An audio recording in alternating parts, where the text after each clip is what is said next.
maintenant, on va parler d'une nouvelle tendance. Vous connaissiez le click and mortar. Aujourd'hui, on va parler du platform and mortar. De quoi s'agit-il? Pour en discuter, j'invite Olivier Teul, qui est directeur e-commerce et digital pour le groupe Fnac Darty, aux côtés de Fabien Versavo, PDG de Rakuten France et executive officer de Rakuten Group. Bonjour Olivier et Fabien, c'est à vous.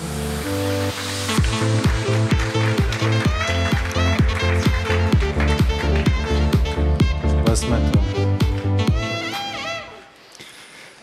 Bien, bonjour à toutes et à tous.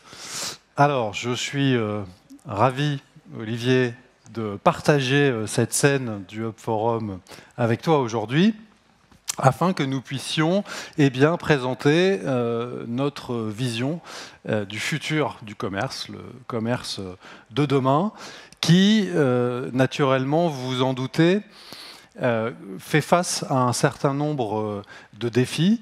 D'abord l'inflation, never seen before sur les 40 dernières années. Vous avez vu hier les chiffres en France qui restent en septembre malheureusement significativement supérieurs à ceux de la moyenne européenne.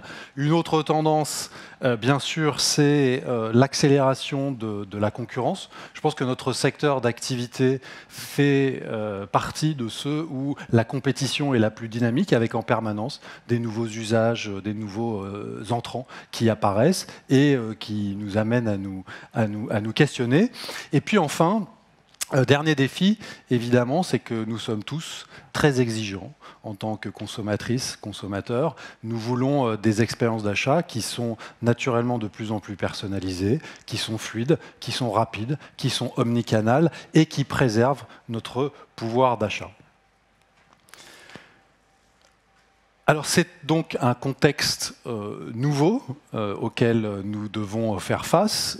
Quand je dis nous, ce sont l'ensemble des acteurs du commerce, que ce soit des marques, des enseignes ou des petits commerçants, mais aussi des plateformes comme Rakuten. Et quelques chiffres pour illustrer ce contexte inédit. En juin 2023, une étude intéressante qui a marqué notre attention, du Secours populaire. 35% des Françaises et des Français ont des difficultés d'accès à du matériel numérique fonctionnel, ordinateur, tablette et smartphone. 35%, le chiffre nous a surpris et il marque évidemment la pression sur le pouvoir d'achat. Et ça, pour le coup, c'est un contexte relativement nouveau, en tout cas qui s'est accentué récemment. Le deuxième élément de transformation de notre secteur, c'est évidemment la digitalisation du commerce. L'e-commerce en France, c'est 150 milliards d'euros de valeur environ cumulés produits-services en 2022. Et l'on voit bien que même si depuis le début de la crise financière, notamment mi-2022, l'e-commerce connaît pour la première fois de son existence une forme de ralentissement, eh bien, ne nous y trompons pas, le sous-jacent en matière d'e-commerce reste extrêmement favorable, puisque lorsque l'on regarde d'autres économies en Amérique du Nord ou en Asie, on voit bien que le potentiel de pénétration, c'est-à-dire la part de l'e-commerce dans la totalité du commerce de détail, reste encore sous-exploité en France et que celui-ci est amené à progresser. Et enfin, troisième tendance, qui est finalement celle qui est sortie de la phase de Covid et qui a été, je dirais, actée par le Covid pour toujours, c'est l'omnicanalité, c'est le fait d'arrêter d'opposer les formes de commerce, mais plutôt de constater que les magasins et les plateformes digitales, ensemble, créent plus de valeur pour les clients. Et donc, face à ce nouveau contexte, nous observons un phénomène qui lui aussi est nouveau, de création d'alliances d'un nouveau genre entre des acteurs qui partagent une même vision partenariale du commerce, qui ont un ADN compatible. On a beaucoup parlé, vous l'avez dit en introduction, de la transition du brick and mortar vers le click and mortar ces 15 dernières années. Et aujourd'hui, nous croyons que la nouvelle frontière du commerce, c'est finalement le click, le mortar et les plateformes. C'est donc la mise en place de partenariats, et nous sommes ravis aujourd'hui d'annoncer le nôtre, ici au Hub, de partenariats d'un nouveau genre, je l'ai dit, puisque en combinant nos modèles, En connectant nos forces, nous pouvons non seulement répondre aux exigences des consommateurs, mais aussi renforcer la compétitivité de nos entreprises respectives et leur résilience économique dans les cycles que nous traversons actuellement. Voilà, donc nous sommes très heureux de vous donner un petit aperçu de ce à quoi ça ressemble en images.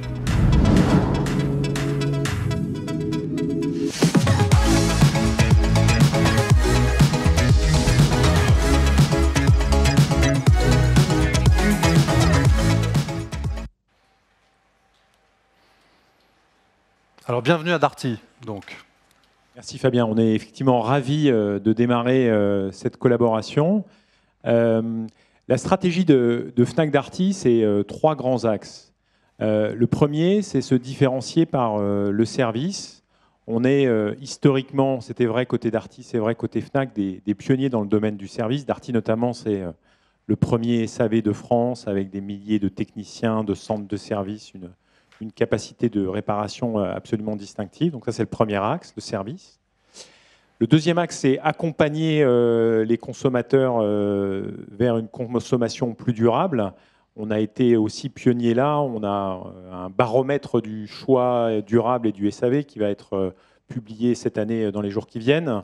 On a été pionnier aussi dans la mise en avant de la livraison éclairée, c'est-à-dire que quand vous choisissez votre mode de livraison sur le site de Fnac, sur le site de Darty, on va vous expliquer précisément le choix que vous faites en termes d'impact carbone. Donc ça, c'est le deuxième pilier. Et le troisième pilier, c'est l'omnicanalité, c'est poursuivre dans l'omnicanalité. Alors, ce que Fabien dit brillamment avec Click, Mortar, plateforme, nous, on appelle ça omnicanalité, mais c'est la même idée. C'est améliorer les parcours. On travaille beaucoup sur l'amélioration de l'expérience et du conseil sur nos plateformes. On peut avoir accès à communication maintenant à l'échelle avec un vendeur, un conseiller quand on est sur Fnac ou sur Darty.com. On a fait beaucoup d'investissements aussi dans la qualité de notre moteur de recherche et dans la qualité de la description des produits. Mais ce qui est très important pour nous surtout, c'est de rencontrer de nouvelles audiences et d'offrir la force de Darty à de nouveaux internautes. Et c'est pour ça que ce partenariat a un sens très important pour nous et qu'on est très heureux d'être là aujourd'hui avec vous, Fabien. Alors, merci Olivier. En effet, ce qui s'ouvre à nous est assez excitant. Vous le savez, en fait, Rakuten en France, c'est une plateforme de shopping qui est 100% focus sur l'intermédiation. Ça veut dire quoi? Ça veut dire que nous sommes un pure player, un spécialiste de la marketplace. Nous ne sommes pas nous-mêmes un commerçant. Nous ne sommes pas nous-mêmes un retailer.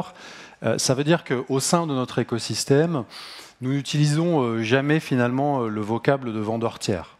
Un vendeur tiers, c'est une société, un commerçant qui se trouve à la périphérie du modèle. Chez nous, les commerçants, et Darty va très vite devenir un exemple emblématique, les commerçants sont des clients. Ça signifie quoi? Ça signifie que notre modèle d'intermédiation, il nous permet de systématiquement proposer des actions, proposer un modèle qui est compatible, qui est amical, qui est partenarial avec celui des marques et des enseignes qui rejoignent notre shopping mall, finalement.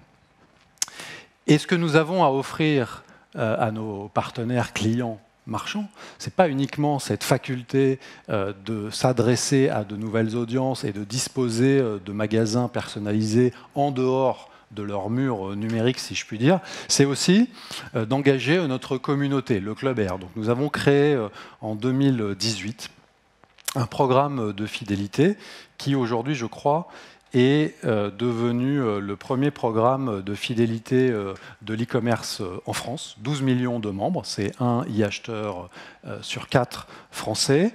Non seulement nos membres bénéficient de cashback, de récompenses sur la plateforme Rakuten, mais également en dehors au travers d'un réseau de plus de 2000 sites partenaires en France, Alltrix, Decathlon, H&M, Hotel.com et tant d'autres.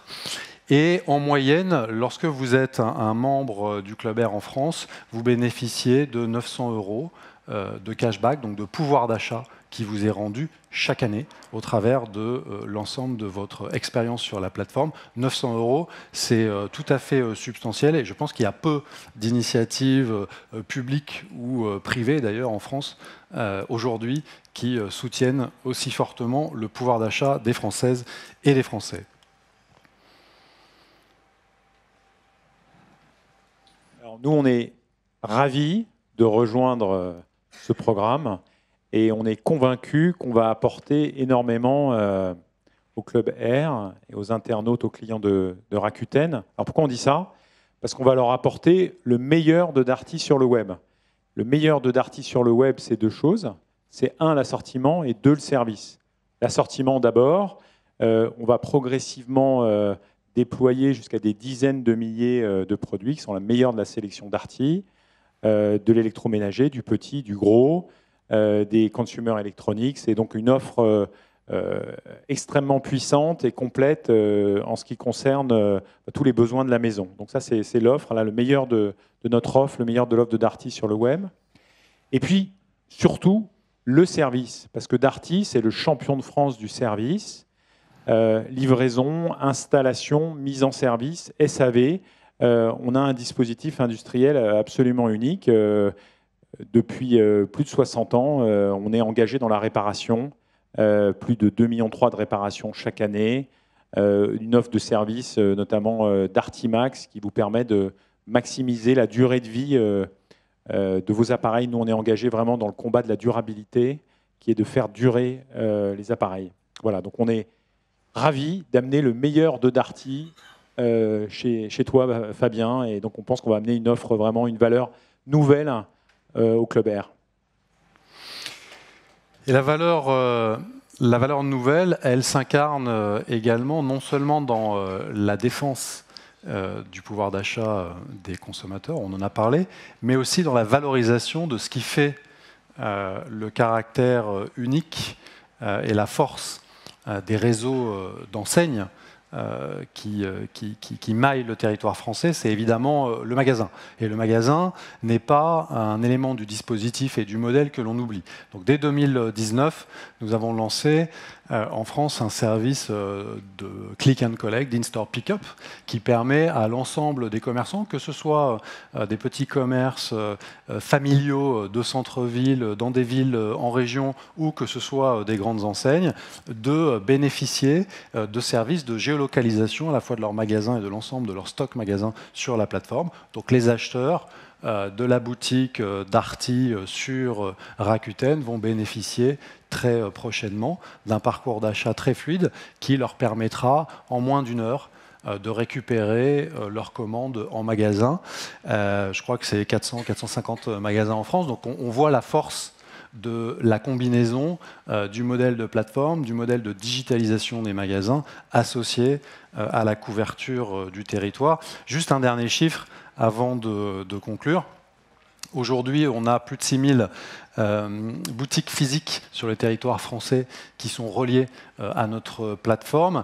Et le mode d'obtention du produit qui progresse le plus vite sur les 3 dernières années sur la plateforme, c'est le retrait en point de vente. Aujourd'hui, nous sommes à près de 50% des commandes, donc proche d'un produit sur 2, qui est collecté par le client dans un point de vente physique proche de son domicile. Et encore une fois, la proportion augmente car la dynamique d'usage est celle qui augmente aussi le plus fortement. Voilà, je pense qu'on arrive à la fin de cet échange bref, mais j'espère inspirant. Je vous remercie de votre attention. Merci infiniment, Olivier, à toi. d'avoir fait le plaisir de ta présence aujourd'hui. Merci.